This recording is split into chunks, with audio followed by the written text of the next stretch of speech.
Je vais faire vite, voilà, je vais vous présenter rapidement l'enseignement agricole pour que vous puissiez mettre un nom sur un visage. On entend souvent parler de l'enseignement agricole, mais qu'est-ce que c'est que cet enseignement?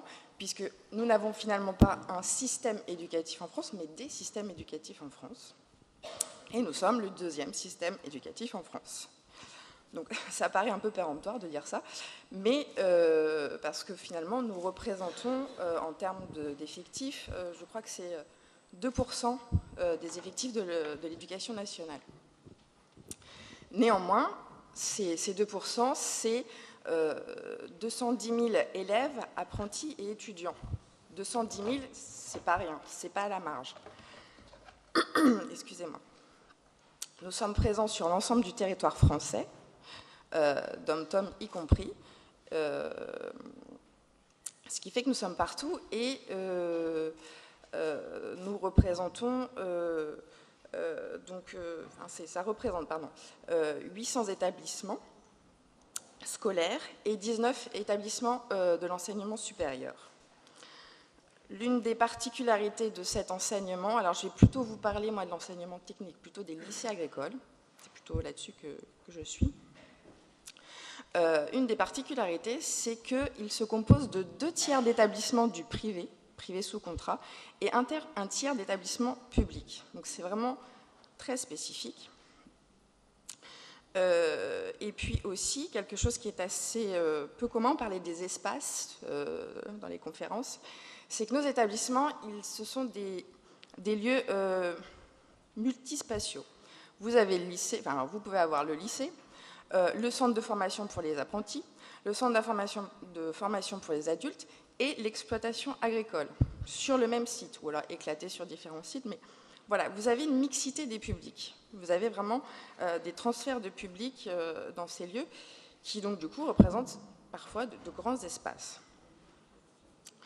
Je vais tâcher de déconstruire quelques idées reçues sur notre enseignement agricole. Le premier, on dit souvent « Ah bah oui, mais c'est pour les enfants d'agriculteurs ». Eh bien non, ce n'est plus pour les enfants d'agriculteurs. En 1985, ça représentait 4 jeunes sur 10, donc qui étaient issus du milieu de l'agriculture. Aujourd'hui, c'est 1 jeune sur 10 seulement. 50% à peu près de nos jeunes sont issus de familles d'ouvriers ou d'employés. Ce qu'on peut dire aussi, c'est qu'on a dans notre enseignement un fort taux d'élèves boursiers. Ça représente plus de 35% d'élèves qui sont bénéficiaires de bourses. Autre stéréotype, c'est un enseignement pour les garçons. Non plus. 46% des effectifs sont des filles. Donc c'est pareil, ce n'est pas anodin, sachant que même dans le supérieur, je crois que la proportion, elle est de plus de 70%. École d'ingé, agro, véto, c'est énorme. Des formations qui seraient agro-agricoles et qui seraient professionnelles. Non plus. Nous formons de la 4e jusqu'au doctorat. Nous formons, comme je vous l'ai dit, sur des métiers qui sont effectivement l'agriculture, la production, la transformation, mais aussi tout ce qui est service à la personne, aménagement paysager, agroéquipement, voilà, et j'en passe. Donc, une offre de formation diversifiée. Et nous n'avons pas que des filières professionnelles, nous avons des bacs scientifiques et des bacs technologiques. Alors, un enseignement qui serait centré sur le terroir, le territoire. Alors oui, il y a une vraie mission sur le territoire, ça je ne le nie pas. Par contre, c'est un enseignement qui est extrêmement ouvert à l'international. Nous représentons pour le projet Erasmus, le programme Erasmus+, un quart des mobilités pour les filières professionnelles. Nous représentons 2% des effectifs de l'éducation nationale. Un quart des mobilités pour les filières professionnelles, donc à l'international. Donc c'est un enseignement que l'on peut dire dynamique et ouvert. Je tenais aussi à vous signaler quelque chose qu'on sait peu, c'est qu'il existe des sections européennes dans les lycées généraux et technologiques. On en compte 146 sur 97 établissements. Voilà, c'est quand même sur, je vous ai dit, 800 établissements, le ratio est quand même important. Ensuite, ce que je voulais rapidement vous donner aussi, donc les missions de notre enseignement, parce qu'elles sont inscrites donc au code rural. Et je voulais vous les donner pour que vous voyez aussi les axes, les orientations de cet enseignement. Donc, bien évidemment, assurer une formation générale, technologique et professionnelle, participer à l'animation et au développement des territoires. Je vous le disais, hein, le lien au territoire est assez fondamental. Contribuer aux activités de développement, d'expérimentation et d'innovation agricole et agroalimentaire. Participer aux actions de coopération internationale. Contribuer à l'insertion scolaire, sociale et professionnelle initiale et continue.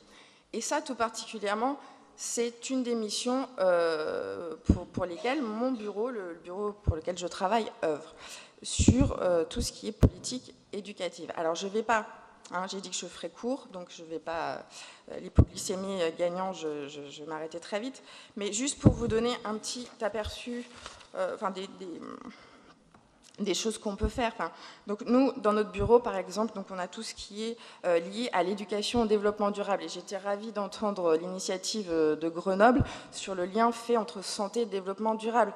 C'est une évidence. C'est une évidence. C'est nous, dans nos politiques éducatives, ce qu'on cherche à faire, c'est de la transversalité, c'est de la pluridisciplinarité. C'est comme ça que les choses prennent de l'ampleur et du sens.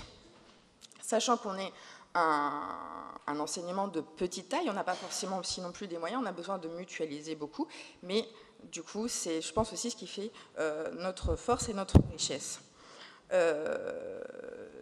Les spécificités aussi pour mener à bien cette... j'aurais dû commencer par ça, juste pour vous dire. Il y a d'autres spécificités dans l'enseignement agricole et qui sont importantes pour comprendre aussi la force de ce qu'on peut proposer. C'est la taille, donc l'espace peut être grand, mais la taille des établissements est assez petite parce que c'est des établissements à 200 élèves, donc c'est vraiment des choses, et quand je dis 200, c'est un établissement conséquent. Un climat scolaire favorable. Émilie en a parlé, nous avons fait, et nous continuons de faire régulièrement une enquête sur le climat scolaire et la victimation. Globalement, alors bien sûr, il y a encore des choses à faire, c'est pas parfait, on n'est pas parfait, mais globalement, la satisfaction de nos élèves est bonne et le sentiment de bien-être est bon.